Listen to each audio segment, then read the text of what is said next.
the league. So first of all, congratulations for that, but you've been in this role for quite some time now.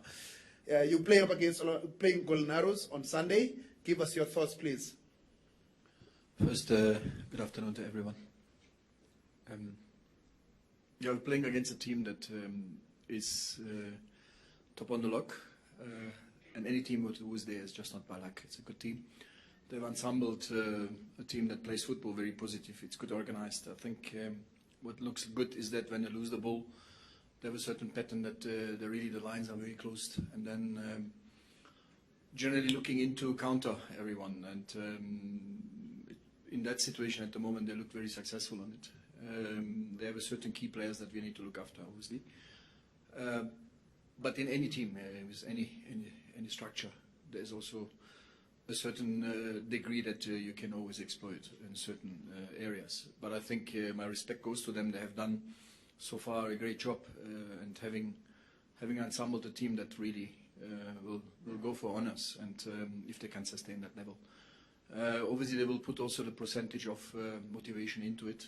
Playing against Orlando Pirates is, I think, for any team always game of the year. So we also know that in the end, we need to know that what we expect on Sunday, and I think our players knows that very well.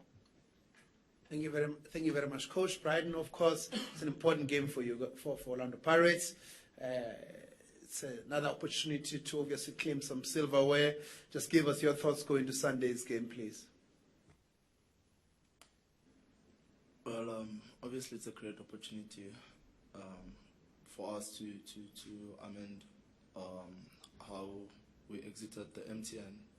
We want to quickly forget about that and regroup as a team, because it's very important, since it's the 80th anniversary for the team. So we would love to repay the chairman with the faith that he has in us with some silverware. But obviously we want to take it one game at a time, and by doing so we just want to focus on the Golden Arrows game, because it's going to be a difficult game. I mean, they're on a high and they're doing well, so we need to be cautious. We need to approach the game with a positive manner, but with more caution, given the fact that they're doing well. So I think also we've been preparing well, and things are coming okay. I mean, we're preparing well as a team, and we're starting to gel as a team, so we just have to be patient with ourselves and take it one game at a time, so it's going to be a very difficult game, but I think with given the preparation that we're having as a team, well, we're definitely positive that we're going to put a good showing there. All right, members of the media, this is the opportunity to interact with Coach, and of course Brighton here. I'll take the first question. Please note we will have no one-on-ones. It's just going to be the press conference set up as per norm. I'll take the first question. You've got a roving microphone there. Any takers? In any case, that will be the short press conference. Sandile. Sandile from ENCA. Coach, what are you expecting this time around from Arrows? You played your first PSL match against them, and it was not an easy game. They dominated the first half, but you managed to win. And to Brighton, ngiyakubongela ngokuthi uthole ne-cap kwibafana.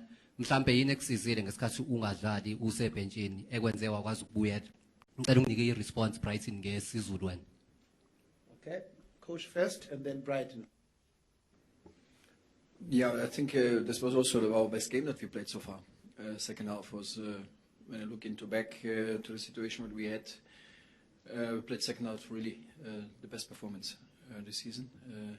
Because I'm telling the boys sometimes not to play good football. That's a joke, guys. Some are just looking to me. We are not playing well at the moment. We know that, as you all know. The patterns are not right. The organization forms are not good. There's a lot of elements that we need to look into. Obviously, we want to have the smiles on our fans, and having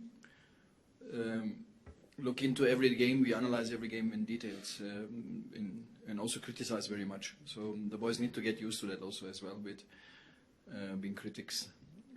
So much as the coach takes everyday critics, also the players need to get that. I think important part is that what can we do and how can we play football? What is our our pattern, what is our strengths, what is our weaknesses, and these are we looking into that. But definitely we need to be a little bit more as a team. That is very much a big factor for us, that we're still having too many individuals in the game. And in positive aspects, they wanna, when things are not working out, they wanna do certain things by their own, and it doesn't work out actually. So we need to look into the distances organization form, the frame, but we sometimes are not holding into it. There's a lot of elements that we can't be happy with ourselves. We're definitely not very happy, and we escaped now on Sunday with in the end like a punch. The game should have been dusted, sealed already from the opponents in the second half. We know that, but actually it was the intention of the boys that they want to go forward and try to score and then forget about defending. So there's all elements that we're working on it. But Golden Arrows it's a playing team, it's a positive team. So that's positive for this tournament, for the sponsors to see that kind of football. And we also will play definitely offensively, playing at home. So we can't sit back. But it's going to be, for me, a very interesting encounter.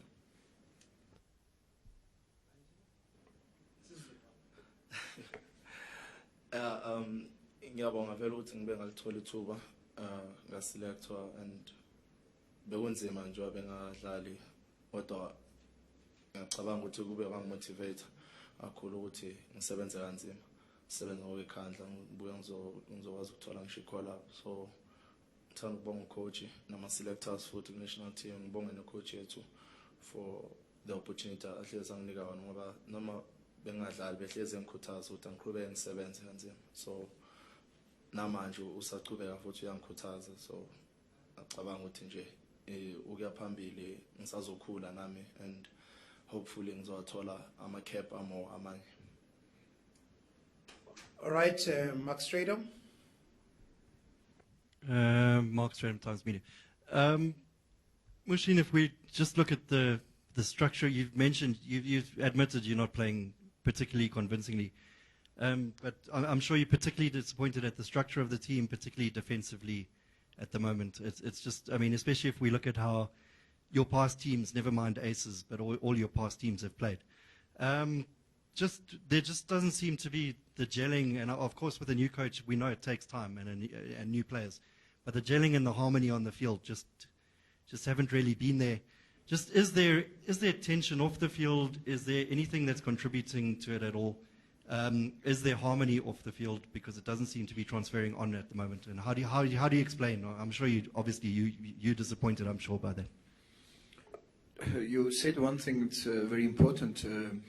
I think I have a certain history in football. It doesn't matter where, not only in South Africa, the teams that I have coached was always, I think, you yourself admitted that what kind of football has always been prepared, always positive, looking forward and entertainment football, and I think a certain degree of success. It's a bit difficult at the moment. The problem for me is that obviously the expectation and the pressure on the boys, I'm not saying that the boys don't want, they really want. You can see the intentions of the training session. Sometimes we need to put the brake on. You remember that I told you guys that we have the GPS system. 2/3 of the team is it's crazy working really hard.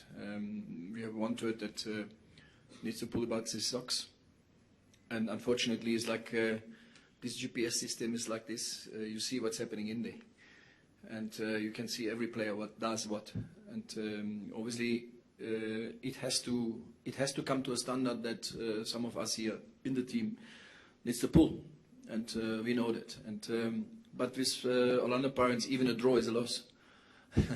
It's always a psychological pressure there, and that you have to deal with that as a coach, stand in front of the players and give them, let me say, the right way of in what right direction. We are not playing it well at all. We have a certain automatism pattern.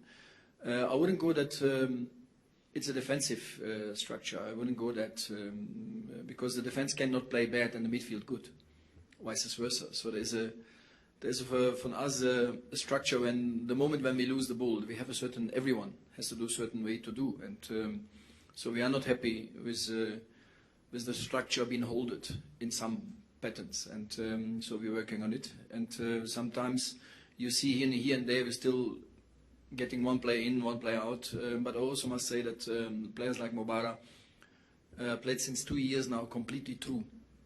Bara is very, very tired. His body doesn't give him that. And also we don't make him look good when we keep insisting him to do those things that he can't do at the moment. And he needs more rest. He's a young boy that has been completely overplayed. We also need to see those things. Coming from the national team last week, I understood a couple of players who had done the problem to adapt to the daily business. So all these things is not easy. We need to look in at. They're human. They're not been machines. But defensive line. I think the defensive line was also last season not very successful. We're not speaking about the team that conceded less than 20 goals or less than 15 goals last season. So it's when I took the team over, I knew where the challenges were. And in working, and believe me, I just come from a training session. We had the topic was the defensive organization forms, and in 1-against-1 and in group form. So we need to act a little bit more together as a team and trust each other as a team. And there was a lot of players that left, new players come in. It will take time, and nobody has a magic stick, in me neither. So I know my challenges and being quite aware of that. But I'm also quite aware that we will get over it. Okay, I will go to Minentle, then Jonty. The question to Brighton. The coach has obviously alluded to the point that the team isn't playing well, but the points are coming. You're third in the league. Post-match analysis amongst players, from what you've seen, is it lack of concentration? Is it at times guys not getting the game plan right, not following the coach's instruction? What do you, the players, speak about post-match analysis amongst yourself of where particularly it's not going right, where fans can get the exciting or the good football that they want? Yeah, obviously, I like the fact that you just mentioned that obviously the coach said we're not playing that well, but we need to keep that in mind, that it's been long since Pirates had a good start like we're having this season. I mean, we're unbeaten and we're working hard as a team. You know, I think it's just a chain of, a series of mistakes, and it's not about certain individuals. I think it's the whole team. You know, where we just need to sit down and we need to have a big heart. I think that's the most important thing that we need. You know, we need to have a big heart. Like you said, normally coach says we must forget about playing good football. We need to grind and get the results, of which I think that's what happened over the weekend. Yes, we could have lost the game, but because of a big heart that we had, we managed to salvage a draw. You know, so I think I can say we just need to work on our mental strength. You know, because we need to have game management. You know, we need to know how and when to play the game. You know, like for instance, if we score, like when we're talking about the Platinum game, we need to know that, okay, there are certain aspects of the game that need to come in. We have scored, the game is already finished. We need to close shop. You know, if we have to hoof the ball over the stadium, we need to do that in order to get those points. You know, so it's all about the big heart and game management. You know, so I think the guys are well aware of that, and we're working on it. Like we said, Rome was not built in one day. We'll get there eventually. You know. Okay. Sorry, Jonty. Coach, you mentioned that you just earlier when you were speaking that some of your players need to get used to criticism. Is that saying that some players in your squad perhaps don't take criticism well when you criticize them, that they react badly? I think so. Sometimes we all human. We always want to be admired, loved, and be recognized. I think we all have that. But unfortunately, football it's not a football. I always say football is not a democracy. that's we have to take out of your mind. So firstly, football, there's not democracy in football, and this is a multi-million-dollar business. I know that when the team wins, it's everybody, and when the team loses, it's the coach. Because also in the 92 minute, I told them not to play 1-0, to concede that goal from a corner, so that we play 1-1. So. And we have certain structures and organization forms, and and everyone knows where to stay in every build-up, in every section. So And obviously we criticize, and as much as we as coaches need to be criticized, and everyone, we want to be better. Constructive criticism.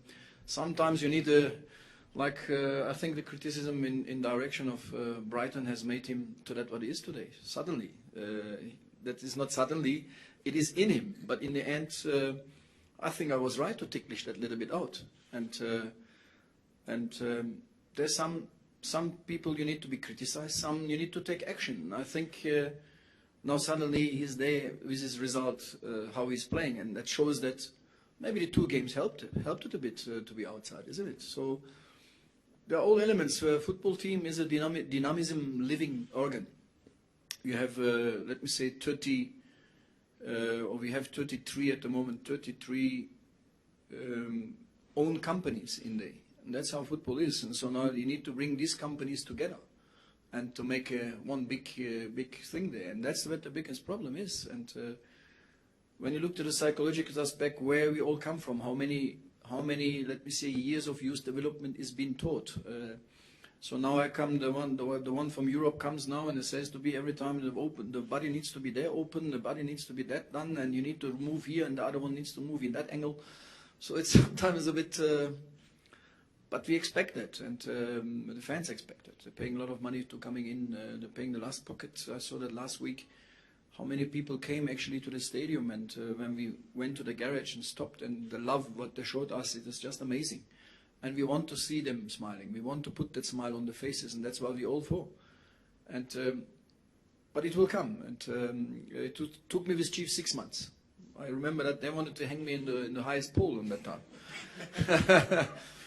And then I think we had a fantastic success. I can say that. And it was the same with Ajax. It was the same with any other team that I've coached, and also.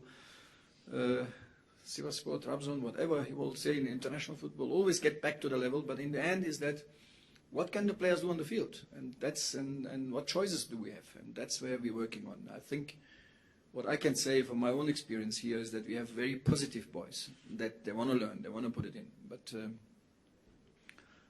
there's no freestyle. There's a lot of organization thinking into it, and that's what actually moment they don't stay on the break because they're thinking, what must I do now? And that's where the problem at the moment is. And I'm a demanding coach. Sbu? Coach, my name is Sbu Mjigeliso. I'm from Business Day.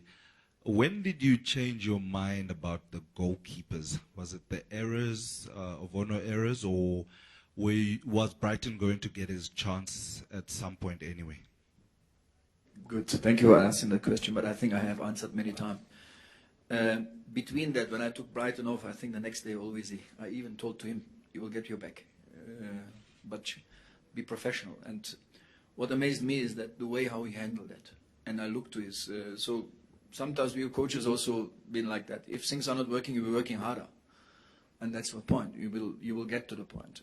I had no doubt on my abilities, but I think been always the number one and been granted the lineup. Sometimes we need somewhere. He's not the type of person that you need to go in and discuss with him. He's an honest person. So not to touch him too much on his let me say, the verbality was for me very important to make an action. And I think it helped. And he's concentrating and he's keep us in the game now 2-3 games really. And hopefully that they continue that. And the call up to the national team doesn't come from nothing. It comes from the honoring the results what he's bringing in. And in this game on the weekend, we say a goalkeeper has to at least get 8 points per season.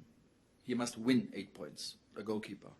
And he already won the first one. And I know he won also a couple of weeks ago another game for us. And so I think he's winning those points what we need. And that's what makes him very valuable to us.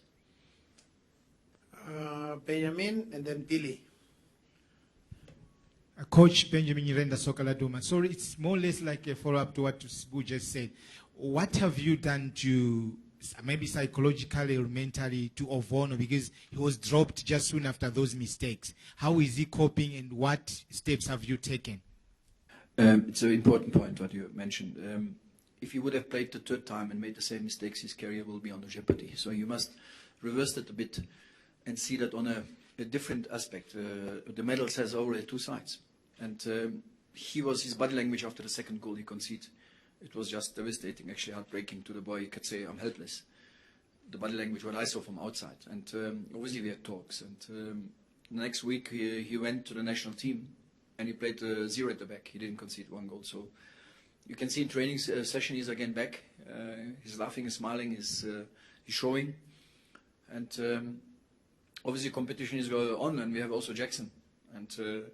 And as much as these two, and don't forget Brighton. Brighton is, let me say, a goalkeeper that really he puts himself under pressure sometimes, and he's been pushed now to the level that he needs to call up every week, every training session from 2 goalkeepers that are actually very good. And it makes him that what is then not through me, through the goalkeepers that push him, and that makes me actually my job much easier. But Ovono's back. You can see in the training session he's really confident, and today he made excellent saves again, and you can see his body language there, and it shows me that, coach, I'm here. Billy? There's Billy, this side. Question is to Brighton. Brighton, the 1-1 draw, the dramatic last gasp, has that helped the confidence of the players going forward into Sunday's game? And also having beaten them 3-1 in the opening game, is that giving you a slight psychological edge at the same venue? Obviously, the manner how we got the draw, I mean, never mind that we didn't play well. I mean, I think the last couple of minutes that we played, we showed great character, you know, and I think for me, it serves as a huge confidence booster for the whole team, because that's the Pirates that we know, you know, the character, the unity that we had, you know. There was a time where we just, like the coach said, he was fuming, but we knew that there's a time whereby, I mean, it took me back to when we won the treble. That's how we used to win games. So if things were not working, we pushed our centre backs to score goals for us, and of which that's what Lucky did and Sia used to do. So he was fuming, but at the end of the day, I think it gave us that edge, you know, to see players taking, you know, that initiative to take responsibility, to say, no, it's all or nothing, you know. So I think for us, it serves as a confident booster, because it really showed that we have leaders in the team who can always take the team forward, drive the team forward, you know. So I think coming to Sunday's game, past results, they don't mean anything, you know. You're always as good as your last game, and the best thing to do is to just approach it like it's a new, different ball game, because it's a cup game, you know. So for us, we just have to stay focused and just play our normal game, you know, and just give the fans what their money, you know. So like I said, we just need to approach this game with more caution, because they are on a high, they are playing well, they're doing well, and obviously their confidence is on a high because they've been winning games, you know. So for us, obviously, that we are unbeaten this season on the league, it's also a confidence booster. So we just need to focus and keep it that way. Thanks, Brighton. I'll take the next question. I've noted you eminently, but I've got to look for new names. New heads. Mhle? Thank of East Coast to Brighton. You know, there's a lot of talks about the 80th birthday, or rather the anniversary. Does that put too much pressure on you guys to deliver? Especially that you mentioned earlier that you need to, you know, sort of reward the chairman with the silverware? One thing about Pirates, there's always pressure. Walking in this conference room, there was pressure already, because you're representing a big company, you're representing a big brand, you know. So there's always pressure in everything that we do, whether we're playing friendly games or anything. When you're walking in the street, there's always pressure, because it's Orlando Pirates. That's what's expected of you, irrespective of the 80th anniversary or anything, you know. So for us, I just think right now it's in our own hands to repay the faith that the chairman has shown in us, you know, to be part of this beautiful club, you know. So definitely there's pressure. Take the next question. Any takers? In the absence of any questions, I'd like to thank you, members of the media. Oh, sorry, Minentle. Sorry, buddy. Sorry. How can I do this to you? No conspiracy. No, it's never like this. Never. You. To the coach, it's going to be an important period for the next month and a half. Obviously, it's cheaper. Chiefs is coming. Supersport United is also coming. Just the importance over this next period in a month, over the month, to ensure that there's momentum. I know over the weekend you were concerned about some of your players with fatigue coming back from international break. We know there's an international break coming, South African, Senegal. Just the importance for the next month to ensure that there's form, that all the plans you're hoping for start getting together. Yes, look, we had, I don't know when Pirate last time had 9 internationals gone. We had 9 internationals this period. And it was for us really a challenge situation to get the team in a way of training that we can focus on the next games, because you expect when 9 internationals comes in that all the 9 will be fielded. So it was a bit problematic for us through that period to really, but when I look now to players like, for instance, Memela, when he came on, he was previously not in the team. Now when he came on, he made a difference. Riyad, when he came on, he made a difference. So by side, I'm not happy with the certain players' recovery processes after doing certain sprints. Recover very quickly, that the body is again in a shape that they can do next sprint. So it's a bit problematic in that case. But Memele, for instance, used that time to train in that level that he convinced all of us now, and he looks brilliant. And hopefully that next couple of weeks that he took this time, actually, we have a couple of players like that. Also Temba did that very well, and in this weekend we used him getting back to his feet in the MDC team, and he played a brilliant game. So these players have stepped up in that time, but the other ones are obviously when been with the national team, had so many games being played. You could see on Po, and then after 2 minutes already had such a hard tackle 1 against 1, not 2 seconds, and he might be out. He's injured. He played. That's the character what I say, and that's what I love on my players.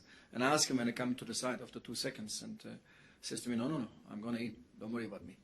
So these are the characters that we're talking. How much he has done that good for him now, for his health, that we will see now what's going to come out from the doctor today.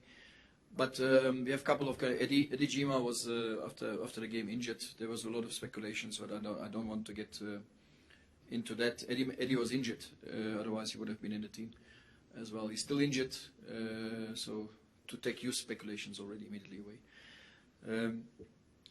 The problem for me is that period now, when it comes again, which is for the country very important, how much can we contribute to it? And I've been always positive to send players out. And if says that we had 9 players internationally, and we could have let me say, the under 23 played, and we had another 2-3 there, it would make me happy, because in the end we're producing players, we're bringing players to the level that they're playing international and representing the colors of South Africa. Day-to-day business obviously for us is a bit more than difficult, but I'm proud of them. They went there and actually get the results, whatever we can discuss now in other elements, but they get the results. So, and coming back us now to getting back to the rhythm, and as much we always been criticizing and quickly, and it is not easy, guys. It's coming, we're going to very far, coming back from the travels, going then to Durban, play another game, coming back, and then 3 days later, 4 days later, you need to drive up to Polokwane and play another game. So we need to solve those elements, which sounds maybe for some excuse, but if you're in there, in that thing, you will find that it is sometimes difficult. And you can see the Mobara situation at the moment. So we might rest him for a couple of weeks now completely. Otherwise he will get injured. So these are the balances.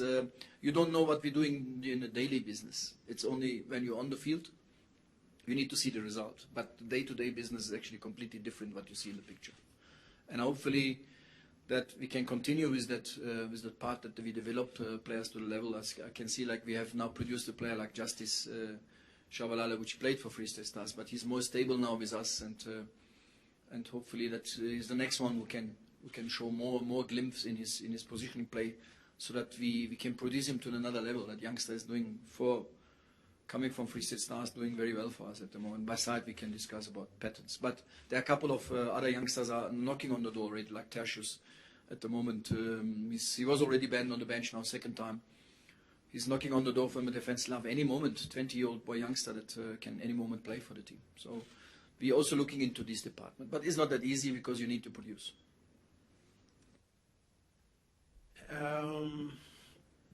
Mr. Amara, senior citizens first. Coach, I'm here. With the results not forthcoming, are you feeling the pressure? I don't feel any pressure, I must say that.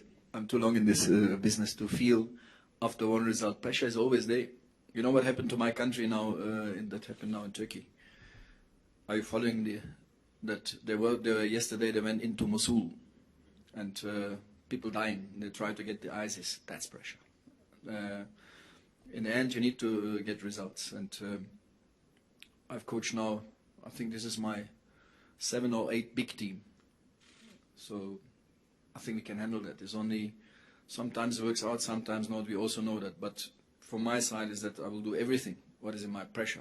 What you say, that getting that pressure out of my mind. I will do everything to get this team there where people want to see the team. But sometimes it takes a bit longer, sometimes a bit quicker. So we'll see. All right, the gentleman in the back there, and then Shad, we'll come back to you. All right, Tabiso from VOW FM. Coach, how will you sum up the captain's performance since he came back from injury? I'm talking about Opamanyisa. Thank you. Somebody asked me the right questions. You see, I just said that you have a very valuable player, which is one of the best sons that you guys have produced in this country. Actually, I was the one when Trabzonspor came 2012 to get him to Turkey. I was the one who behind that, who talked to Trabzonspor. It was one of my former team. How do you get him after that heavy injury back to the field? That's my question. That's also my responsibility, but I have to get also results. So you guys are saying, yeah, he has to get results or you have a pressure. But in the end, you need to see how do you get a player into the team that he is so valuable actually. And is that not going to take time after having that horrible injury? How long is going to take that? And how much we put him under pressure to deliver? His fitness and his power and his self-confidence doesn't come from being on the stands. For me, it was been easy to say, Opa must sit now so long that he's going to be ready. But when is he going to be ready? The readiness comes in the field, and it will take time. But I'm quite happy with him in the way how he's conduct himself, the extra sessions what he put in. He's on 16 hours per week at the moment, and we need to be careful and balance that, otherwise he might get injured.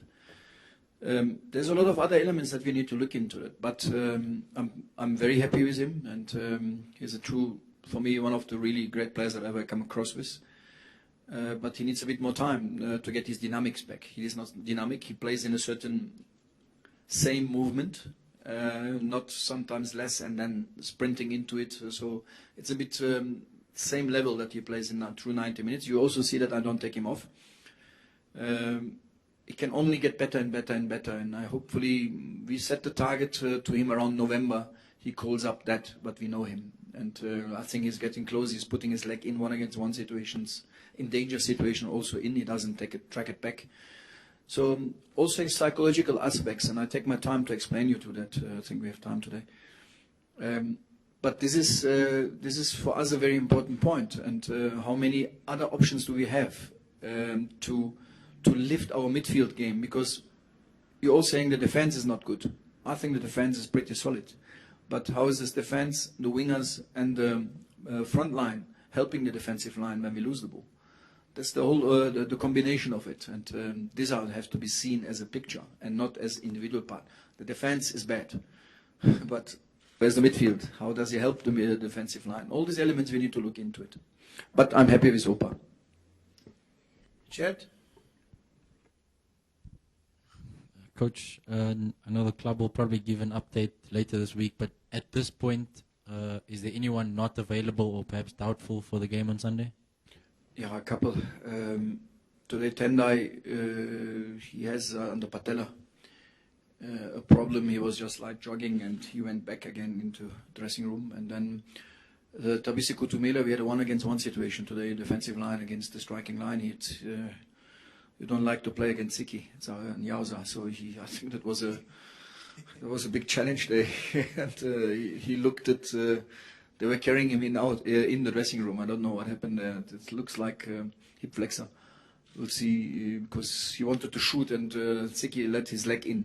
And so he kicked his leg. So we'll see how it goes. It didn't look very good. Jima, he is on his tendon. It's a bit problem. You know, the tendon doesn't have its own blood circulation. So any other kick can burst that maybe. And that could be a problem we need to see. Yesterday he trained and then he went back into the dressing room again.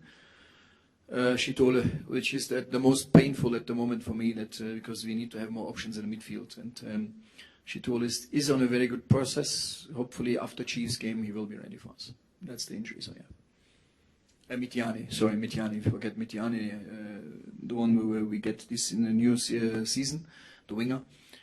Unfortunately he's still on the calf muscle, elaborating on a little bit of a stiffness there, but he's training now properly. And hopefully next week he starts the bull sessions. All right. Is there any other question before we wrap it up? Okay. In that case, thank you very much, Coach. Thank you, Paras Tandi.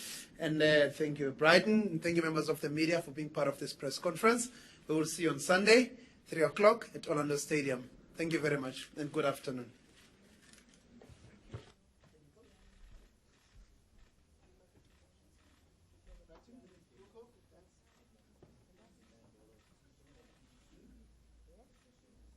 Come and take your phones here, yeah?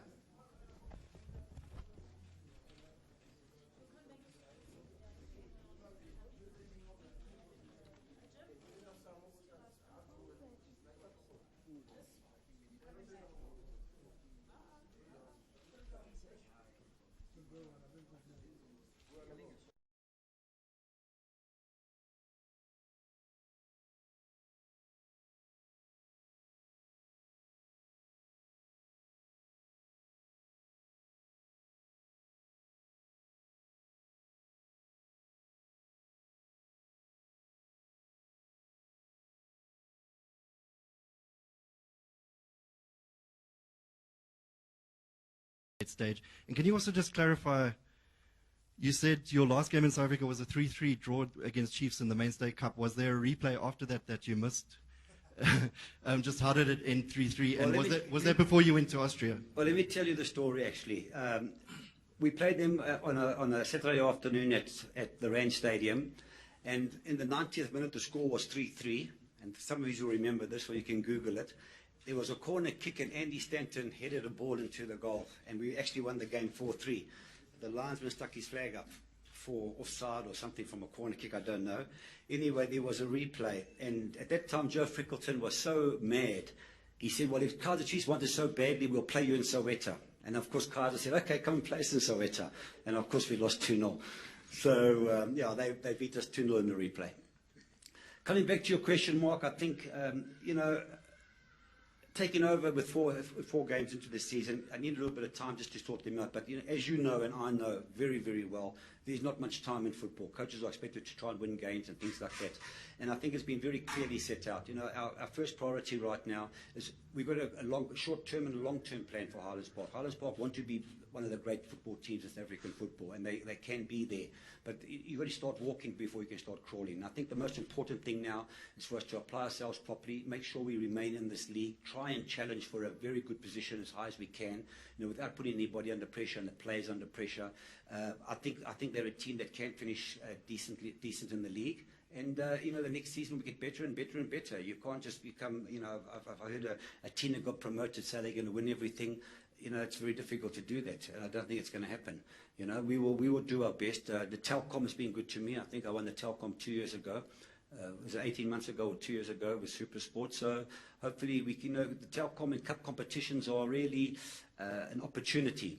for teams, no matter who you are, what you are, because it's a one-off situation. You play the game, you win it, you play 3 games, you can be in a final.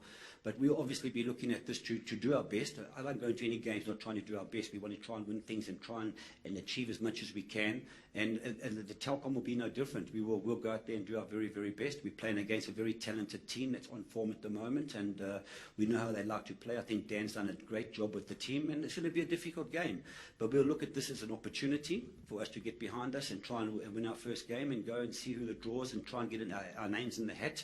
And as I said, there's 3 games. As far as the league is concerned, I'm glad you asked me if I'm not going to win the league. I'd love to, of course.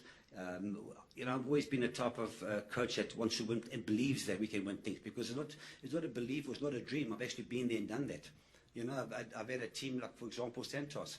They were very unfashionable and won the championship. I had a team like Manning Rangers, came from a federation, who in their very first game got beat 9-1 by Kaizer Chiefs. Went on to win the championship by 8 points. So it's sometimes not a dream. I know it's possible. These things are possible in football.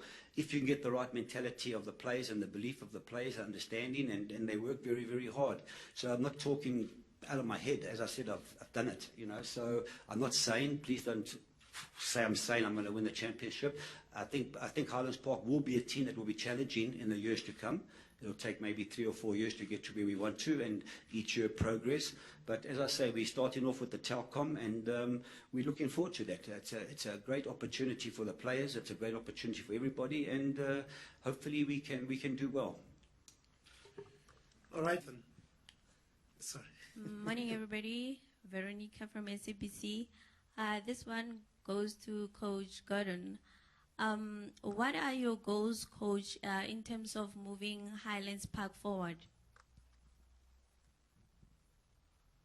I think I just mentioned that we're going to obviously start. Obviously, I'm going to start working with the team and preparing them. And I've haven't watched many of their games because, as I say, this thing became very sudden. You all know there was a situation with the Zambia national team, and I didn't have thoughts of a local team because that was on the cards for me.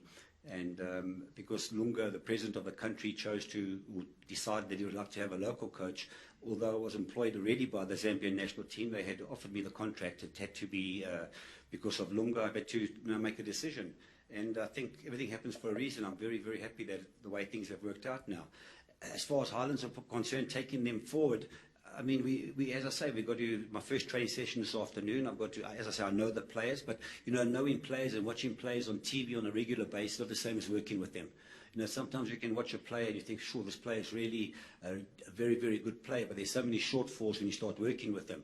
So we're going to start all that, and today will be the start of all those things going forward and trying to make this team into the team that everybody knows it's possible to be. Jonty, then Mr. Romero. Obviously, you left SuperSport at the beginning of the year, and what you've just been up to since then. And if you can maybe elaborate on what happened with Zambia. You signed a contract, but in the end they reneged on the contract. No, let me just get this out the way. As far as Zambia were concerned, as you all know, I went for an interview. I went for the interview, and the guys here let us know in 2 weeks' time. In 2 weeks' time, they phoned up and said to me that I was their choice. I was going to be their coach. They even asked me to take myself out of the market to make sure that I was going to be their coach. So in principle, we agreed on the conditions. But they did say to me that in Zambia, the association doesn't pay the salary of the coaches. It's done by the government. And because of the elections, if you remember, this had the elections. Because of the elections, we had to wait until everything settled down. So I was quite comfortable with that, and I gave myself a bit of a break.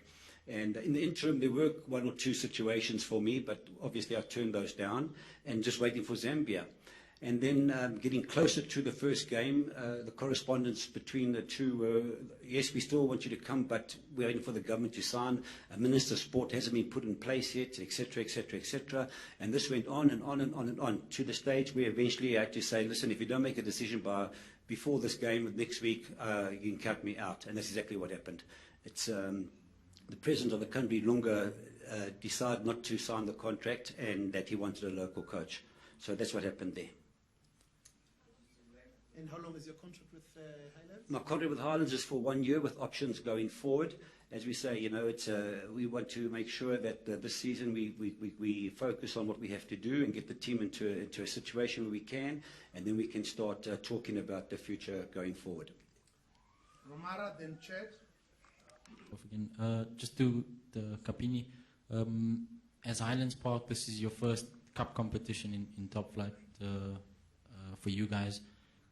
Just what is the general hopes or ambitions in this tournament, and also coming up against a cheaper side that's been doing well this season or in recent months? I think cup competitions are there to win it. You know, we can't just say we just need to compete. We want to win the cup as well, because it's a cup competition. 16 teams, every team want to win it. So as Highlands Park, we want to win it as well. And you know, it's not going to be easy. Chip have been doing well. You know, they've been playing good football, but we've been watching them as always players. So we're going to come up with a plan. You know, as we have the coach and the players, we just need to start to work together, and I think we'll achieve the result that we want at the end of the day against Chippa United. Mine? Thanks, Lux. Mine Ntlahlela from ANN7. Just firstly to Gordon. Your first conversation, I'm sure it's gone through your mind that you want to, the point you want to get across for the players you haven't worked with before. What's the message to them? What are you trying to get across from them, and what are you hoping going forward in order to ensure that the team is able to perform and stay in the ABSA Premiership? And to Kapini, you've dealt with relegation and promotion in the past before. What do you think was the point where Highlands Park just seemed to struggle? Because we saw them in the playoffs, they did pretty well. What are some of the aspects that you think that, you know, made the team not gel as well as everybody expected, and some of the struggles do you think it had in order to receive the results that they did? Okay, to answer your first question, I think the most important message for me to get across to the players, but it's a little bit unfair for me to say certain things now because I haven't had the opportunity with them and to see what their mentality is like and their work ethic is like. But the most important thing is that football players of today's generation have to realize that football is a business. Okay, this is a business. If you go to a bank and you work in the bank, you've got to be there on time, you've got to do your things properly, you've got to be disciplined, you've got to be able to do your job, and you've got to work very, very hard, and you've got hours to work. And football's no different. I think sometimes footballers take their life a bit easy. They're more concerned about going to the shopping centre after training instead of worried about what we're doing at training and focusing. And I think the message I want to get to the players is that this is a short-term career. They need to apply themselves properly. They've been blessed by God to get a gift that they've got to be able to play professional football. If you know how many SMSs coaches are getting every day from people and from players, ex-players, please help me. I've got my family, I've got no money. And this is the situation where players have got to try and understand. And I think I'm in a position to try and explain this to the players. And as I say, it's unfair for me to be saying these things because they may be like that already. And I certainly hope they are. But you always get one or two that think they jack the lads and they don't have to worry and their gifts and they get them through. And my message is going to be to the players is to understand that this is their job. They need to work very, very hard. There's no nonsense. Come to work, you do your job. After that, go do what you want to do. Go and have fun, take your wife shopping, do what you want to do. But at the moment when we're working, we need to work. And also to start getting them to believe in themselves. They're a team that's in the Premier Soccer League, and they're not there by accident. They're there because they earned the right to be there. It's very, very tough winning the Mvela League.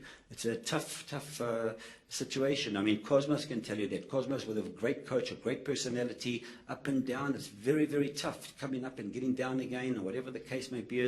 And we don't want to be in that situation. I don't think the players want to be in that situation either. And they need to start believing in themselves and knowing they've earned the right to be in the league, and they need to stay in this league. And it's a future for them. It's a future for their families going forward. And, you know, that's probably the most important message. The players understand that. And other than that, obviously, tactically and technically, we want to change a few things, how they play. And, you know, but that will only come with time because I need to be there to see what mistakes they've been making and where they've been making and where we can improve and what areas we can improve. So it's going to be work. It's going to be work have to be done, and also done very, very quickly. Yeah, I think if you look at it as a team, I think the coaches have been trying different combinations. I think that's why the team has been not gelling very well. But you know, if you look at the team, there's some mistakes that we get away with it, especially when you're playing NFD. But now we're playing in PSL. You can't get away with small mistakes. You get punished. So I think that has been happening in this team so far. We've been not playing as well as a team. Too much individuals, but I think as a captain, and we do have some senior players as well in the team we are ready to talk about it, gents. I think we need to pull up our socks. It's not only the coach, it's us players, because the coaches, they do their jobs during the week. It's us now who's been playing on the when comes the weekend. It's us players who need to pull up our socks. So I think the players as well, we're not hunger, you know, to win. You know, I think today we're supposed to have a meeting with the players only, without coaches, to see where the way forward, what are we doing wrong in the field of play, what are we doing wrong outside the field of play, like the coach said. I'll go with this gentleman just next. Look, Chipper are a very dangerous team. You know, as I said earlier on, I think Dan's done a fantastic job with them. They're playing very attacking football. They penetrate. They like to keep possession. They're patient. They're a tough hurdle to crack. You know, they're a very, very good team. But on the same token, I believe that, as I said earlier on, what I've seen of Highlands Park, I think they're a team that can compete without any doubt in my mind.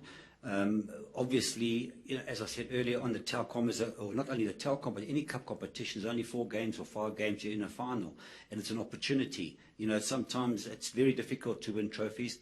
Many coaches go their whole careers without winning anything. It can happen, you know, and it's an opportunity. Each time you have a cup competition, it's an opportunity, and this is an opportunity again for us. As I say, you know, it's I'm in a catch-22 situation, because obviously I've watched the Highlands Park games, and even last night, because I knew I was coming here straight away, I started my work and watched the DVD of their last game, and there were lots of little situations that I'm sure we can fix up very quickly. But you can't change things overnight drastically, because you've got to make sure the team understand what you want to do, and you've got to do it slowly and surely. So the cup competition is a great opportunity for this, and like every other team, we want to go out and try and do our best and go as far as we can, and winning is not out of the question. It's not out of the question for us. It's not out of the question for Free State Stars. It's not out of the question for Bloemfontein Celtic. It's not out of the question for anybody. Anybody can win a cup competition, and that's what the beauty of cup competitions are. It's you know, to win a championship and to win a league, it's very, very difficult. You've got to go 30 games or whatever the case may be, and home and away, 15 games at home, 15 games away. You've got to manage your team. You've got to worry about injuries. You've got to worry about suspensions. It's tough winning a league championship. But winning a cup, you can have a little bit of luck. You know, you can be under the cosh, you can be getting punished, and boom, you score a corner, get a free kick, get a penalty, and you win. And all of a sudden, in the next round, you get a favourable draw at home. And then all of a sudden, you win that game, and you're in the final. Anybody can win a cup, and we're no different to everybody else. We want to try and do that as well. And making his the technical team that they had, have you guys discussed about it to say, are you going to keep some of the technical team panel, or you're bringing in your own? No, that's a good question. First of all, let me say, when I had the meeting last night, the president of the club and the owner and the management director said it's totally up to me. I can bring in my own technical team if I want to have what names that I want to bring in, etc., etc., etc. And straight away I thought to myself, it's unfair for me to judge the people that are here already. They've got their jobs. Terry, I've known Terry for many years. He's been in the game a long time. He's a very, very good guy. So I've decided that I'm going to keep Terry on as my assistant coach. We've got a fitness coach. We've got a goalkeeper coach. It's not necessary for me to come in and say, right, you guys are out. I'm bringing in my own people. I'm not that type. I believe in giving people opportunities. I believe it's, you know, these guys, I'm sure they're going to be excited to work with me and get the opportunity to learn. And I'll learn from them too, you know, about the team and about the club. And I think it's the right choice, you know. I'm very happy to. I'm not one who's going to go out and need to bring in my own people all the time. I'm quite happy to work with them and go forward from there. Obviously, as time goes on, I'll see their strengths and their weaknesses and so on, and we will learn together and become a force as a technical team. Katleho? It's a difficult one, man. But, you know, as players, like I'm saying, you know, we just need to lift up our games, you know, because when the team is not doing well, it's always people are looking at the coaches. And if you look at it, maybe the attitude of the players are not in the right frame of mind. So I think I think as players just need to look into our attitude. What have we been doing wrong and what have we been doing right in the field of play? Okay, I will take the last 2 questions and then we call it quits. The first one. But where do you think the problem is for a team to be struggling? Look, I think it's it's unfair for me to start talking about what the team was doing and what they weren't doing, and where, you know, every coach has got his own ideas of how the game should be played, and got his own ideas how tactically he wants to go out and approach a match.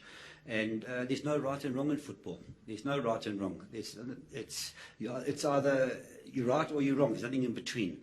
So it's very difficult. I've got to work with the team, and there's a couple of things I would have done differently, and of course another coach will do something completely different as well. So I'm not prepared to talk about what I think was wrong with the team. I just think the team needs a little bit of belief. We're going to change things tactically a little bit, how we're going to play.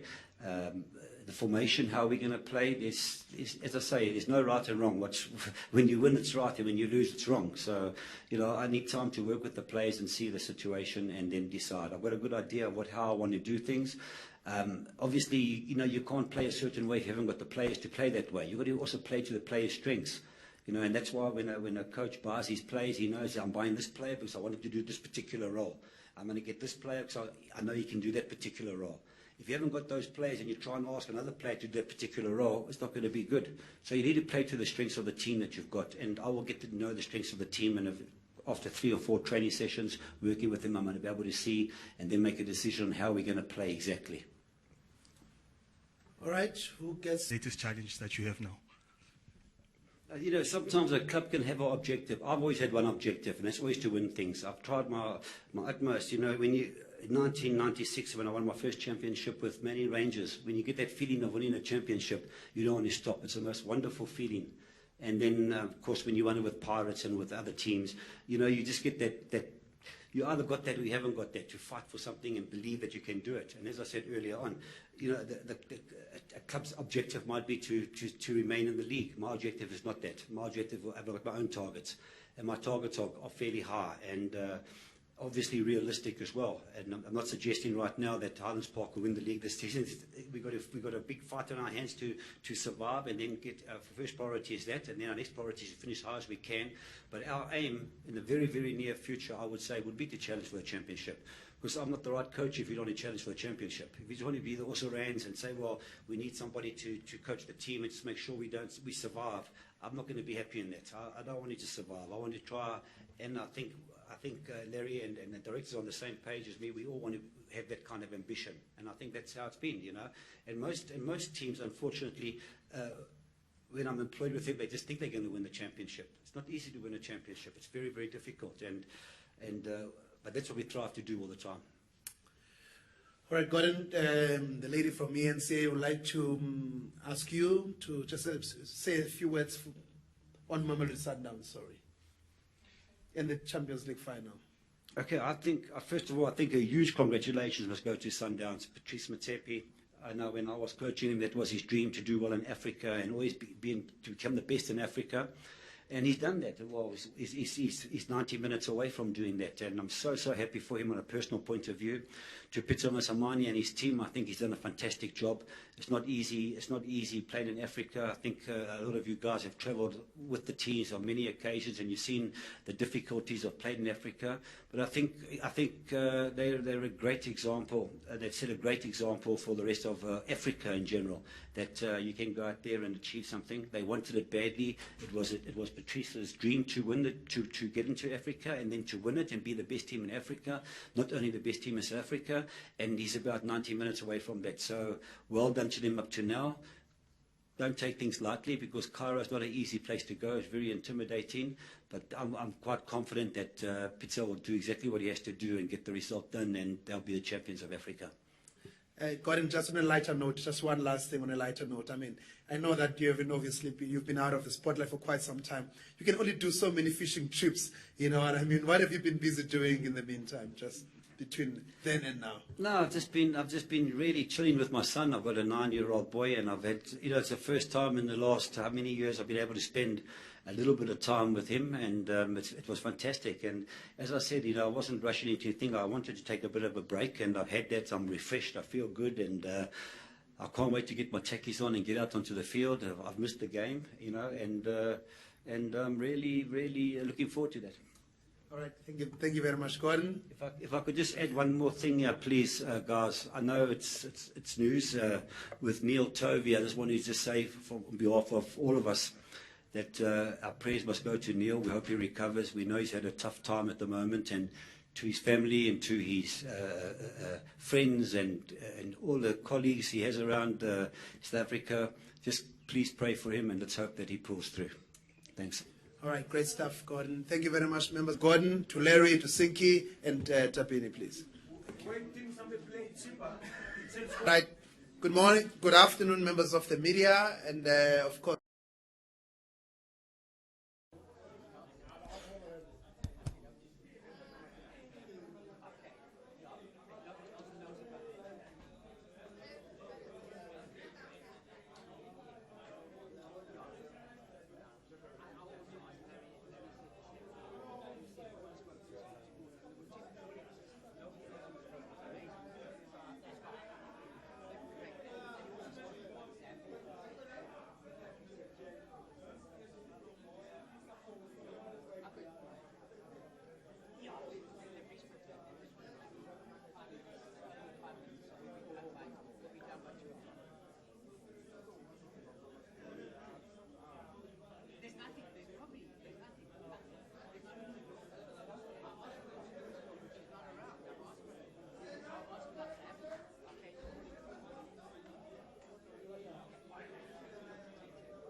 Okay, sorry members of the media.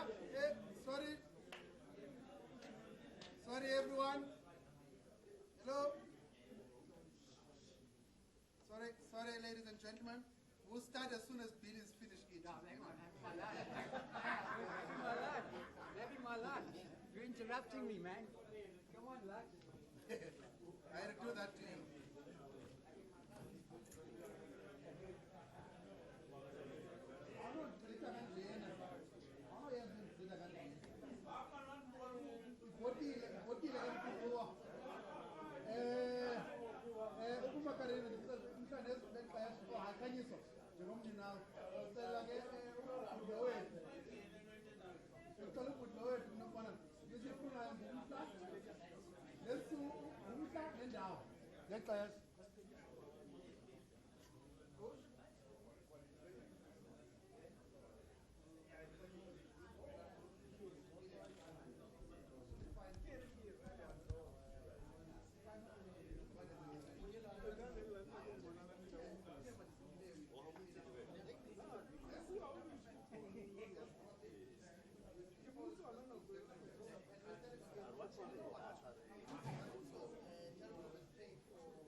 All right, can I just ask everyone to...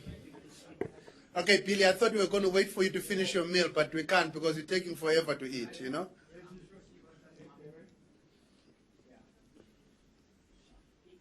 All right, can I just ask television guys? And again, we really apologize to those people who are doing live streaming for the bit of a delay.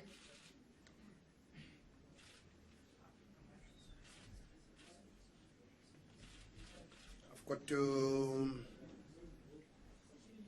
Okay. Can I just limit a bit of movement in front because we've got that tripod doing live streaming and those guys that side.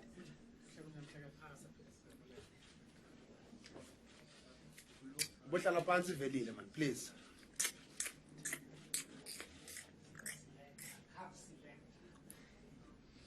We know you are now continental, you are responsible for nominating players for CAF, but please.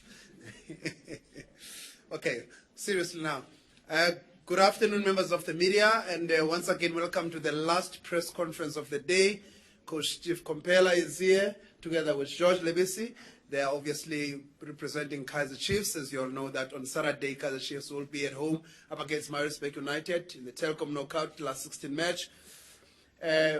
Well, welcome, Coach Steve, and obviously welcome to you, George. First of all, just Coach Steve, you can just give us your thoughts going to this game and take us through your preparations going to this match. Yeah, good afternoon. We just Sorry, guys. Sorry, Coach. Okay. Sorry, guys, this side. You mind? Okay. Let's continue, Coach. Thank you, sir.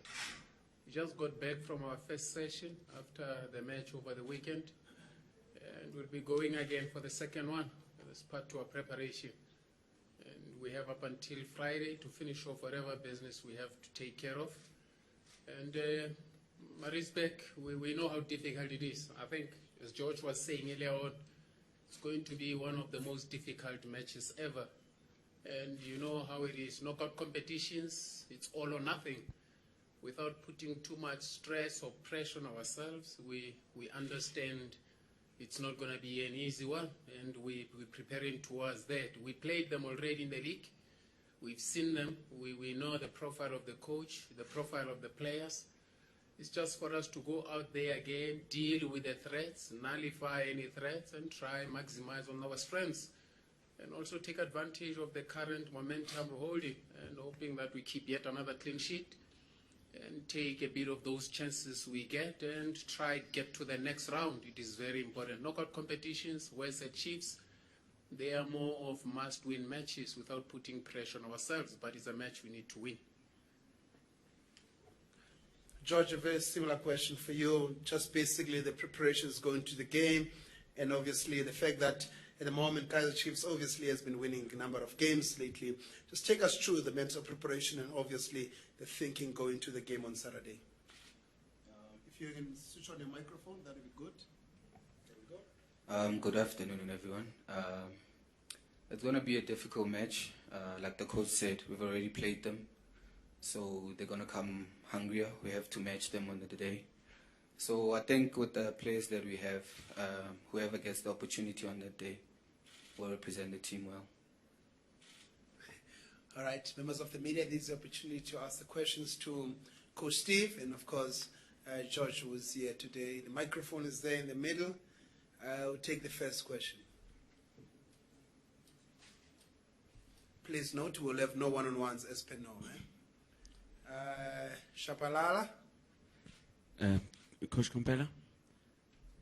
Temba Shabalala, Joseph FM Sports. I just wanted to find out from you. You've made it 5 in a row, including the Makufe Cup. I'm including Makufe simply because had you not won it, it was going to count against you. But now that you did, let's just include it. You've made it 5 in a row. In the previous times, you had sleepless nights when the team was not doing well. Just take us through the emotional side of the game. How does Steve Kompela get home, sit, and what does he do when the results keep coming in a positive way like this? Are you more relaxed now in a state where you just even drive slowly going to work, you know, because you know that Muchini Waikets Adwale Tota Haut Yakhai? Where is your state of mind looking at your team and yourself right now? Shawa, I don't see myself driving very slow. You maintain the same speed. If you drive too slow, it might move towards an element of complacency or arrogance. If you're driving too fast, you'll crash. So it is important to maintain the same pace. And I always look at the outside world to reflect on what we go through as coaches. One thing you must know, there are certain environments that need temperament. There are certain environments that put you to test in terms of character. And as you go through fire and hell, you understand it is not meant for you. It is what you deserve to be where you are. It can only reveal or build your character. And by so doing, you withstand whatever. If I were in politics, I would say you steal from the statements made by Hillary Clinton regarding temperament of his counterpart. You need to have the temperament to deal with this. It's not an easy environment, but the minute you understand the challenge lying ahead, then you can cope with ease and deal with the pressure. The wins should not make you feel like now you need to fly in as much as you celebrate. And losses as well. You don't have then become an ostrich where you put your head underneath the sand. Now you don't hide. That's when you need to come up, because you have wonderful players to inspire when results are not forthcoming. You have a bigger responsibility to keep them calm and allow them to stay focused when results are coming. I think the most difficult, as we did in the morning pre-training meeting, we said to them, there's two kinds of pressure, internal and external pressure.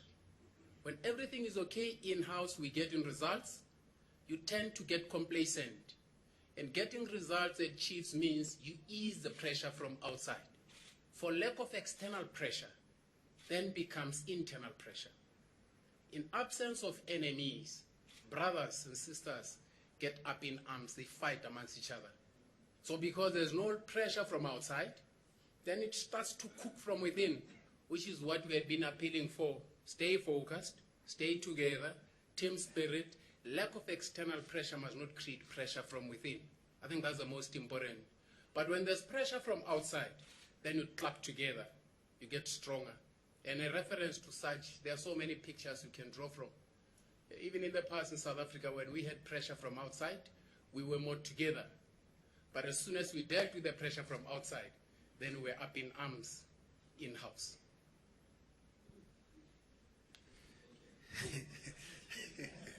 It's a very nice one, by the way, Coach. Yeah.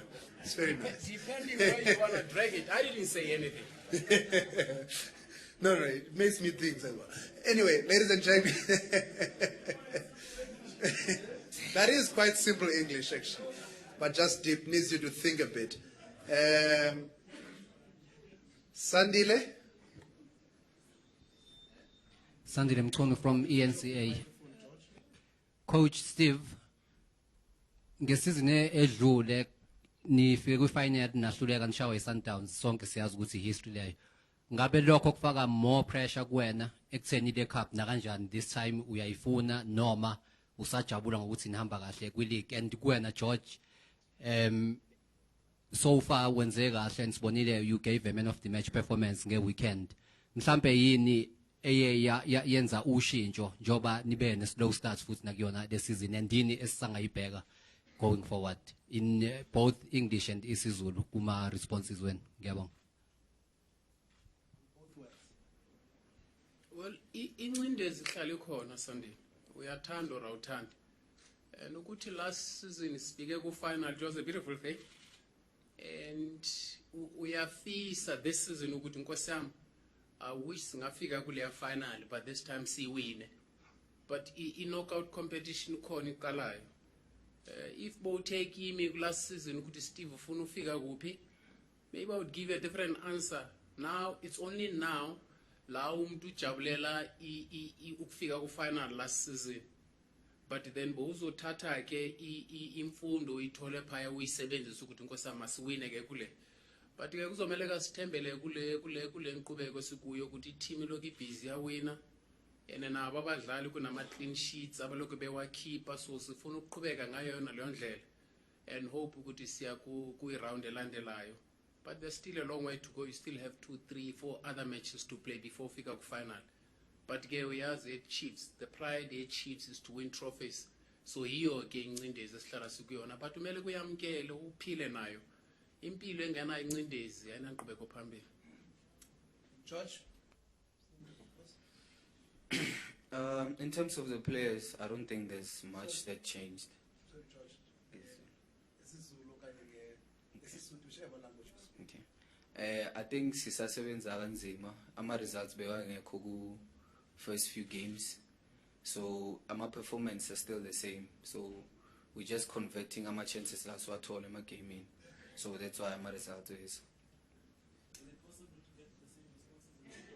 That's fine. Do you want to say the same thing in English? What's funny, guys? I think in terms of performances, we've been doing very well. We were obviously not getting results in the first few games, and then we got into a good momentum now. We're winning games, we're scoring goals, and we're looking forward to work hard and continue winning games. Coach, do you want to also just paraphrase what you were saying? If I still remember, because sometimes it's not me talking. I think pressure will always be there. And worse, when you're at Chiefs, if you were to ask me that, Steve, you were in the final last season, and what about this season? Would have loved to be in the final. And also use the lessons learned from previous season. Because you know the obligation, the responsibility at Chiefs is to win trophies. But we'll try align ourselves with the momentum of winning, as George put it, and try utilize the chances we get. And if possible, keep the clean sheets, because with clean sheets, you guarantee the possibility of a win. All right, I'll take the next question. Tsepang, then Velile.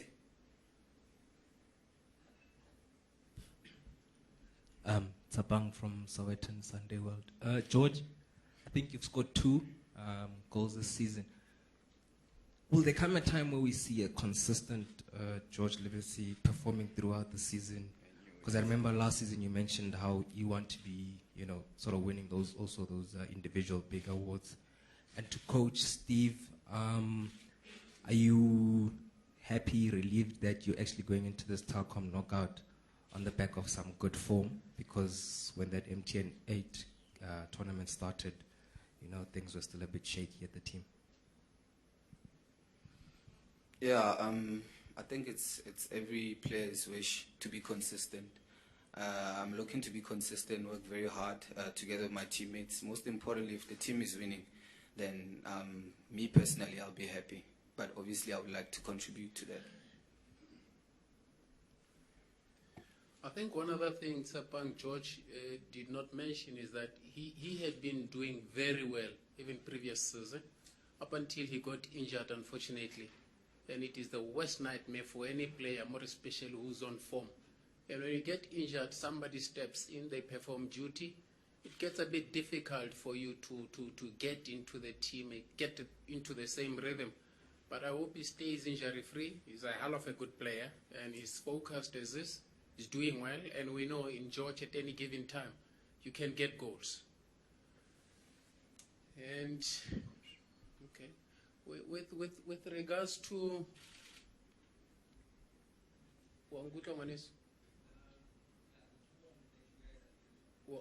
okay. For me, something that will inspire you, but it's a different competition, and it's a once-off thing. And again, you don't want it to play on your nerves to go into a match knowing that this is the only chance. When you're playing in the league, slightly different, because you know you have 30 rounds. When you're facing a knockout competition, you know it's a do or die. And in any situation where you know you've got only one shot, you've got one bullet to hit this monster, if you miss, you're gone. Then you start to shake and shiver. We don't want to get into that mode. We want to enjoy the period where we're winning matches, as I said, keeping clean sheets, taking chances, and hoping that it happens again on Saturday. But one does not have to be fooled, because you know how it is. I don't think Ernst Middendorp will want to come to Johannesburg and lose for the second time. He will make it extremely difficult, and I'm sure as he's sweating, trying to get things right. He will go back to the match we played at FNB to try and rectify those mistakes. The biggest challenge is that we were the winning team. Can you go win again? Because you actually learn better at the back of a defeat as compared to a victory, because a victory is very deceptive. You might think that everything is intact, and the other person who suffered a defeat goes there emotional, rational, trying to see everything to outmuscle you. Velile? There's Velile. Sorry, no, that's Velile. That's Minentle.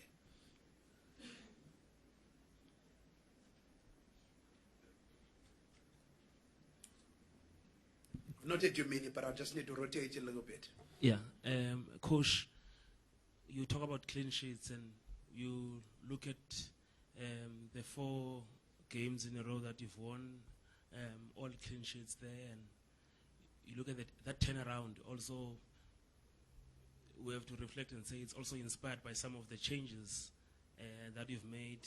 Kumalo at left back, also seeing George Malulek as well playing a prominent role where he's playing, and also introducing Katzviro, who's been influential also up front as well. What did you attribute this good run to? Also, address maybe even the competition for places, and also changing maybe some faces has also helped. I think it's down to teamwork and understanding clearly what we want to achieve. But one must quickly mention that one, Tsepo is a hell of a good player. Sbu was brought in, and he got in nicely. You still have Tsepo at any given time who can play. But you compliment the fact that Sbu, you went in, you're doing well. And Shaba had been out for four months. And at the back of that, you had Eckstein and them playing at number 10. In wide areas, you have Giza here. You've got Chirambadari who was playing. You have a Twala. So it tells you that coming in at the back of an injury, like it happened within previous season, it's not just easy. So it gives you great comfort to say everybody who comes in, who's called to do duty, does exactly that. And you just give that to team spirit and team performance. We're delighted with that. And which is why we say we need to manage then the inside pressure. There has to be harmony, because at the back of harmony, then you get a good team spirit and you get results. That's what we're trying to manage. So competition has improved. There had always been competition. There had always been competition, even in previous seasons. Last season, I could mention positions and give you 2-3 candidates. But the beauty of it is that this season we've welcomed the challenge and the criticism. And we're saying, can we get better as compared to being bitter that we're being criticized? Trevor? Coach, just from a Maritzburg United perspective, I mean, you've obviously got a history with Maritzburg United. You were there for quite a significant amount of time. Do you think within the Maritzburg United ranks, there's still that burning desire to get one over Compella every time they play, whether it be a cup competition or a league competition? Do you ever feel that way? I wish I could tell. If I were in their shoes, maybe I would give you the exact answer. But with me, I try not to be a man of vengeance. If you do things seeking vengeance, you never achieve what you want. Even at the back of such achievement, you still remain a bitter man. So all that I do, get on with my business, I'm professional, accept the fact that I work with them, I know they are eager to do that, be careful that it doesn't happen. The danger of being too desperate to knock something down, just a slight slip, you get knocked out. So I'm very cautious, I don't do that, I don't deal with emotions, I try to be more rational, because if you become emotional, you end up doing and saying things that wake up tomorrow and say, but did I say that? But if you're rational at the back of emotions, you tend to take the right steps. And when I feel I'm just about to be emotional, I slow down so that I can think properly. Mazola, then Lovemore. I can't believe Mazola what he just did. Okay, Mini, you go. Okay, Mini, you go. Thank you. You wanted to be a proxy. Thank you, spokesperson. Thank you so much. Firstly, to the coach, Mina Ntlahlela from ANN7. Coach, how much will be the next few weeks be a test? First, it's Maritzburg, and then depending on what happens on that game this weekend, it will give an outline how far you go into this competition. There's Sundown still to come. There's Super Sport still to come. How much of the next few weeks are they going to be? Is it going to be a big test for you? And what will be the pace that you'll be trying to set? And to George, 2 seasons ago, we were part of the team that was very successful before Steve Compella came in.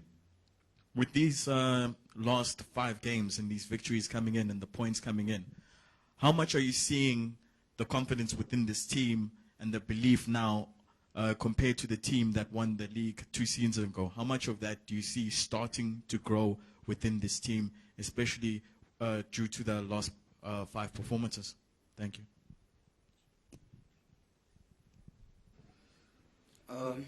In terms of the team, the more we win games, it just brings back reflections of back then when we won the league. We're looking forward to maybe having the same performances again with the new coach this time. And I think most of the players were there, so they know what it takes for us to go all the way. But at the moment, what we're thinking about is just going one game at a time. Like now, we're speaking about a new competition against a team that we've already played against. So it's just we just have to switch off from the league to a cup.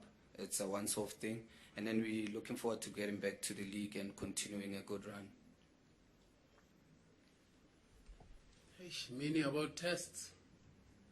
I think every day of our lives we go through tests, and every match for any coach is a test. But the beauty of football is that for coaches, they're always looking to solve the next problem. After a victory, you look forward to the next match, the next test. After a defeat, you look forward to the next match, the next test. Even in your successful spell, there's always a test. And those who design tests or those who compile questions, they have the mastery of designing questions or giving question papers that are going to reflect on what they think could come out of you. It is important that you, as you write the test, you understand that don't define yourself, but define the process. So your focus has to be clear that it is not you writing a test. You are on a mission of dealing with the team to get results. Because if you look at it that I'm writing the test, you might fail and neglect those you are responsible for. So for us, we focus on the team. We have our own goals, aims and objectives. We have our targets. We just focus on the targets. Try get results, that's it. Tests will always be there. Love more? Chief. Mazolo, you can't have your bread buttered on both sides. Okay, you can ask now. Mazola Mulefe from the Star newspaper. My question is to George.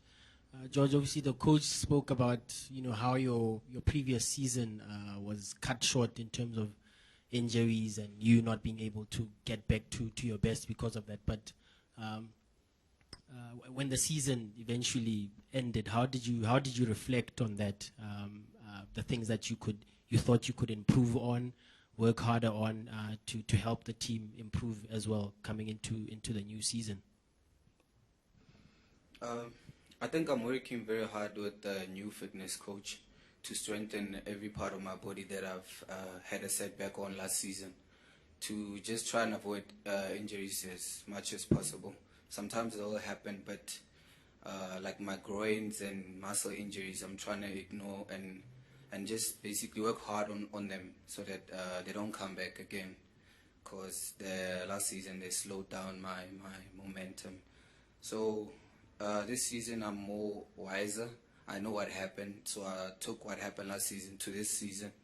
More careful, working very hard to strengthen so that it doesn't happen again. Love more?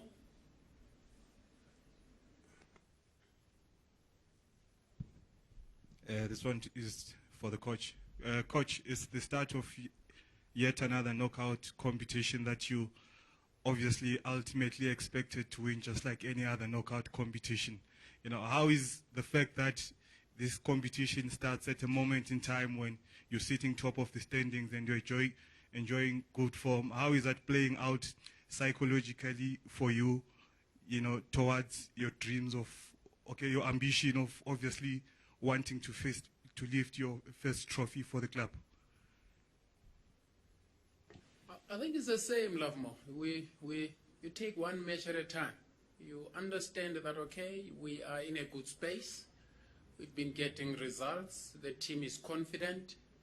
But as we said, this is a once-off match, so it needs maximum focus.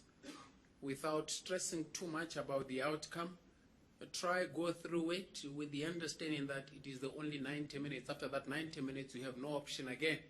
So you must bring a certain level of understanding. You don't want to over-focus, but you still need to understand that this is the only chance. And for me as a coach, like any other coach, you would want to see yourself go all the way. and where possible left it. And Chiefs, obviously, the expectations that we've been doing well would be that we have to win it. It's not just going to be a walk in the park. We still need to dig deep, fight hard, and get a result. The challenge will be how do you deal with players who've been performing very well. That listen, we don't need to be complacent, because the minute you get complacent, you're going to commit errors and you're going to be mediocre and your quality gets affected. So we still need to be focused on Saturday's match. Katleho? Katleho, Power FM. Let me start with Coach Steve. Even on the back of such a good result, you still get those who are saying that, yeah, but you guys haven't beaten, the likes of Sundowns, Pirates, and, one would say maybe part of the top four. How do you take that, as a coach? I know previously when you asked about those doubting your ability in this position, you talked about credits and what have you. But how do you take that on such a, good run, on the back of a good run, but you still get those doubting, what the team is doing at the moment? There's certain books that I just go and read. Just go read those books. They will define what you're going through. And the minute that definition is given, you get the comfort and say, by the way, I did not expect any less. Sometimes it's painful, but it's a way of making you grow as a person. And under such as well, you try to say less and only request for more time and more strength that you should do more.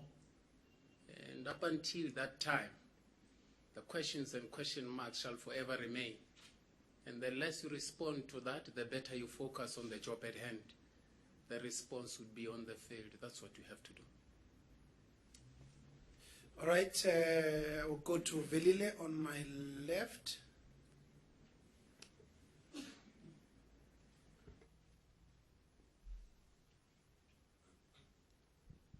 Okay. Earlier you responded in both languages, and I felt we need to thank that, because it's important that football remains accessible to many people, because we cover other sporting codes and they'll just give you this in one language, and it's a missed opportunity to spread the game in this country. But on this one, Coach, you spoke about the clean sheets, and one of the people who's been influential in achieving that has been your number one goalkeeper, Itumeleng Khune. This past weekend he's been confirmed as one of the top 30 players in Africa. What do you say to this nomination that is received for these two CAF awards? Giza, I know is your friend as well. What does this do for the dressing room too? We talk a lot about this. Sometimes things we go through as professionals, whether coaches or players, we share in the back room. We give one another a lot of support. There's certain things that even in public as you respond, you become more diplomatic, you become more of a statesman. But at the back of these walls, you say the truth and you face reality, try build one another as men. And there's a stage where Itu and us were having a discussion, and we just made him aware that, you know what, if you're good enough, you're going to face these storms. The speed at which you travel will equal the pressure of the wind you're going to face. It's a fact of life. You drive slow, it's a breeze. You drive faster, it becomes a storm. So that's life for you. Your achievements will call for challenges and questions. So you need to stay strong and focused. That we dealt with. So as these things come through to him, we still remind him that keep your feet on the ground. Because if you're on the ground, your fall will be subtle. But if you go too high, it's going to be harder. So Itu has kept there. And one statement he made when he was going through these trying times, like any other professional, he said, my response will be on the field. And this is what we do. Without insulting those who sometimes give us the pressure to perform, but you just have to do your job. And Itu does that. Because again, arrogance is not the appropriate response. Even if it is appropriate, if it is done in a manner that is careless, even if it is proper, they perceive it as arrogance. So you could respond with dignity and respect. and whilst answering the questions from the prophets of doom and still remain clean after a response, you might give a correct answer and still remain dirty because of the recklessness of the presentation. George?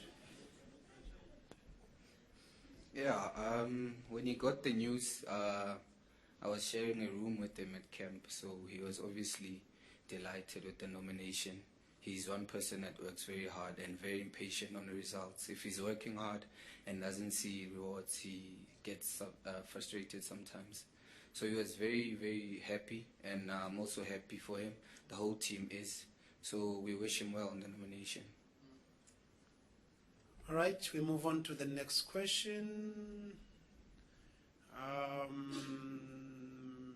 I'll go to Jonty. Katlego, you've had your... That is Jonty here. Brown. John T. from The Citizen. Just to the coach, are there any fresh injury worries ahead of the game? And obviously we know that I think that Maluleka is suspended, if I'm not mistaken. And who are you probably can't tell us your team, but which are the options in terms of replacing him and that kind of thing? I think at number 8, we still have Innocent Mkabela, who still has to get his first run in the PSL at Kaizer Chiefs. You also have Lakibalo, who's been doing well. They've been sharing the position with Maluleka. You still have Buchanan, who's just come back from a serious knee injury. And apart from all those which are direct changes, then a coach would also opt to tweak his structure and try accommodate the players they have. We've got quite a lot. And it's said that George got suspended just when he had a brilliant game in Durban. And also Rama as well, I hope he'll get back. Rama still has a niggling injury. We're thankful Tower going through the process at home. He's back at training, so he will be eligible for selection. And apart from that, it's just your usual culprits, your Ryan Moon going through the knee, your Hamaldine going through the knee. But as for the rest, Jonty, I think we still have good enough numbers to choose from. I think Tabiso from VAR. Is that Tabiso? Sorry, mate, I'll get your name right soon. Thanks. Coach, any message to your very close friend going to the second leg of the CAF Champions League? Peter Msimani? I think we should not keep it personal. Keep it more professional and team focused. To Mamelodi Sundowns as a football club, and from Kaizer Chiefs, even though it's just a question, I was not requested to come do a presentation with regards to that. The response should just be that we wish them the very best. And somebody would say, wait a minute, how do you wish them the best when you're arch rivals? I think in the best interest of South Africa's sportsmanship, accept the fact that they've been doing well and that they'll be going to Egypt. We wish them the very best. Katlego, you still have your question? Or have you been sorted? Yeah, but similar question to his, but to George. Barangoga, boy, where are you watching the game on Sunday? And then obviously it's about the country, and we know where you're from, and you're still in touch with those with those roots. Do you support them and put Kaizer Chiefs batch aside for like 90 minutes, and you also wish to do that with your own team? Like the coaches said, yeah, we have to keep it professional. So I'm going to wish them, as a Kaizer Chiefs player, I'm going to wish them the very best. They're presenting the country. So it's in the best interest of South African football. So we wish them the very best. All right, the last question. Vina, you're not eligible.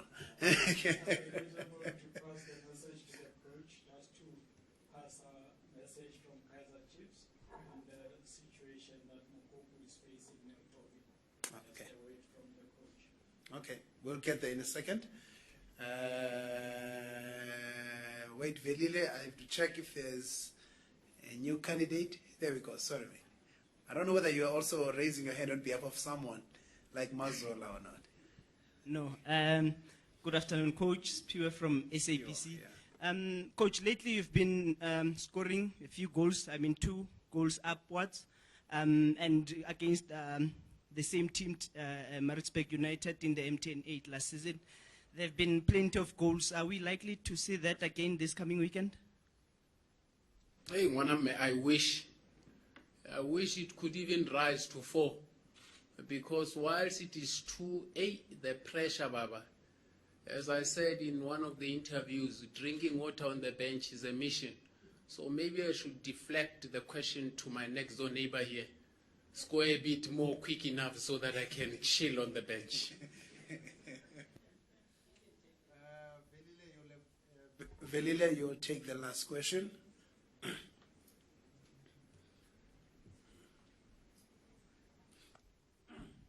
Yeah, Coach, just on the situation of the Champions League, what do this type of results do for the local game? Because if the scoreline or if the result is kept, and that's all what we're praying for, like just you've said, they will be going to represent the continent in the Club World Cup in December. What do these type of results do for the country, for the league, and also for teams like yourselves as well? Because where you're currently placed now, if things go well, you could be facing a similar situation next season. I have a slight, I don't know whether different view or what, but it is informed by my past. When I played in Turkey, there were 4 teams in Turkey: Galatasaray, Fenerbahce, Besiktas, and Trabzon. And the Turkish national team would always be formulated from those 4. But I must also go back so that you understand that there's other teams and other quality players in the league. Now, I'm not trying to say only choose from the top 4 teams on the log, but I'm just drawing a scenario. And you could see how the national team performed then.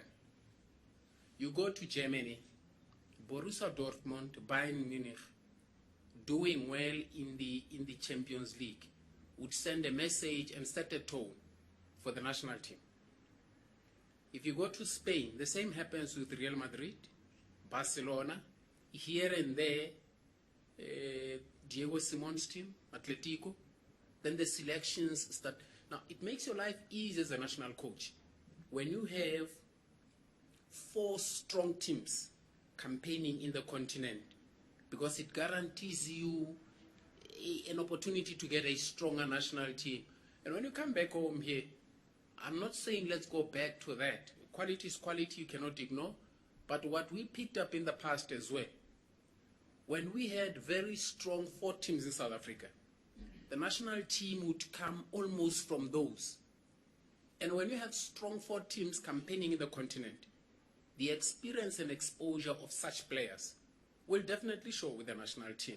And the national coach won't have any doubts in the selection. So the same goes with Mamelodi Sundowns. When they do well in Africa, it's going to help the game in South Africa and the national team. And then the responsibility lies on Orlando Pirates, Kaizer Chiefs, and whoever the 4th team is likely to be, so that we have a stronger national team.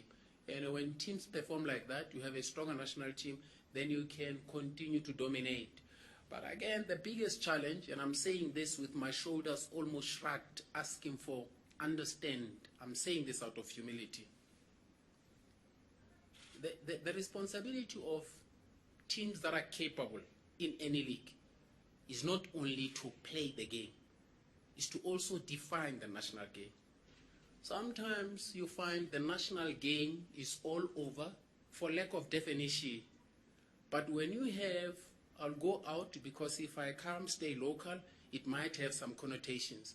If you go to, let's say, Spain, Barcelona, the way they play, Real Madrid, the way they play, will define La Liga. If you go to England and seek for such in reference to the national team, it gets diluted because of the number of international players in each and every team. Then the English game, the identity and definition becomes a little bit diluted. If you had those top 4 teams in England with English players playing high quality football, then you would find some sort of a clearer definition at national level. Now, going back to Spain, you'll find that Barcelona 2009, I said this, they won the Champions League and immediately started showing. If you go to Bayern Munich, the same. So in South Africa as well, big teams or teams that are capable must not be afraid to define the national game. And sometimes at the back of defining or coining or coming to a certain way of doing things, you're going to lose your job, my friend. But are you then prepared to lose your job at the back of defining something that's going to be long-lasting? That is a question those who are brave will have to face and answer. And those who are brave enough, they say, if I have to be the one to bite the dust, but the rest of those who are coming on feel this dust, so be it.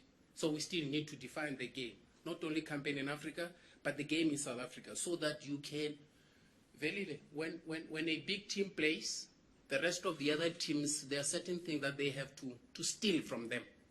Then you are influencing the game nationally. There's nothing as bad as you find that big teams are playing, but there's nothing you're learning. So the rest of the other teams cannot even learn anything, because our points of reference are the international standard.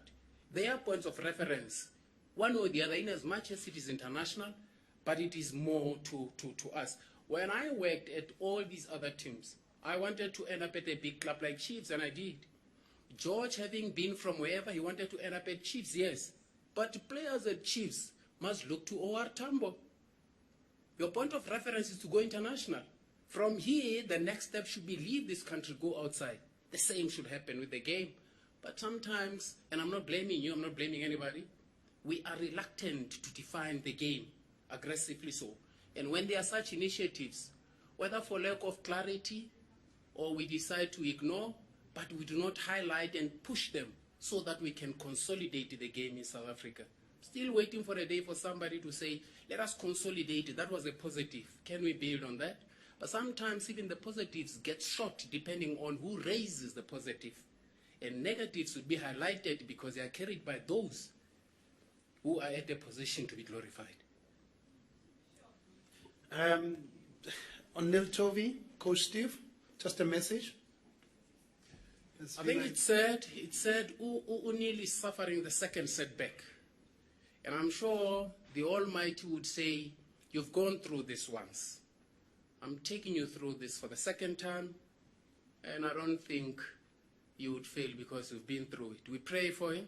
We wish him strength. Great colleague. He's still young. There's still a lot he can do to the game. He can offer a lot. We hope he gets the strength required. We wish and pray for his strength and for his family to support him. And he played at Chiefs, and we know what he's done for the club. On behalf of Kaizer Chiefs, technical team, players, management, we wish Nil Tovi speedy recovery. Get well soon, Neil. These things happen. And for whatever strange reason, these things happen to those who played the game. And you start to ask yourself, am I likely to suffer that? I hope it doesn't. Any other sports personality does. I hope it doesn't. Then the lessons and all the study and research has to be thrown back to medics to say, okay, conduct a study on these guys. What happens with these athletes? There is something that you think about it, put up with somebody's life here. Because if you have the Nwankukwanus and a whole lot of them, some have lost their lives. But the medical departments and the world of sports and football, what are they doing to save these lives of these athletes?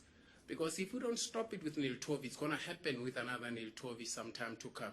So maybe medics and everybody do a research, great work, get some money, put it in, and look at the effects of training for athletes. What happens when they stop?